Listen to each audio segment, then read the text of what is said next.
Israel దళాలు central గాజాపై విరుచుకుపడ్డాయి. Hezbollah అంతమే ప్రధాన లక్ష్యంగా ముందుకు కదులుతున్నాయి. ఓ మసీదుపై దాడి చేయగా అక్కడ 24 మంది మరణించారు. మరో 2 వ్యక్తులకు తీవ్ర గాయాలయ్యాయి.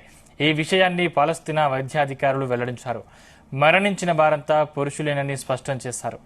సెంట్రల్ గాజాలో డైరాల్ బలాహ్ పట్టణంలోని ఆలక్సా అమరవీరుల ఆసుపత్రికి సమీపంలో ఉన్న ఈ మసీదులో కొందరు నిరస్త్రాయులు ఆశ్రయం పొందుతున్నారు. ఇజ్రాయెల్ చేసిన దాడిలో వారే చనిపోయారని అధికారులు తెలిపారు.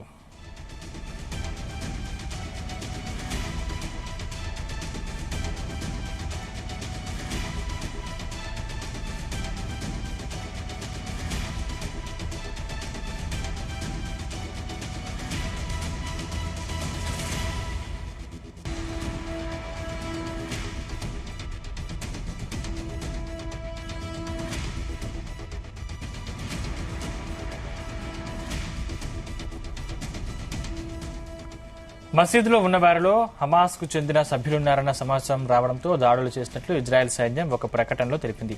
గతేడాది అక్టోబర్ 7న ఇజ్రాయెల్లో జరుగుతున్న ఓ మ్యూజిక్ షోపై హమాస్ దాడి చేయడంతో మొదలైన యుద్ధం ఏడాది పూర్తయినప్పటికీ ఆగలేదు. పాలస్తీనా హెల్త్ మినిస్టర్ వివరాల ప్రకారం తాజాగా మరణించిన వారితో కలిపి ఇప్పటి వరకు 42,000 మంది ఇజ్రాయెల్ దాడుల్లో మరణించారు. వారిలో అత్యధికులు మహిళలు, పిల్లలేనని పేర్కొంది. ఇక పరస్పర దాడులతో మృతుల సంఖ్య అంతకంతకు పెరుగుతోంది.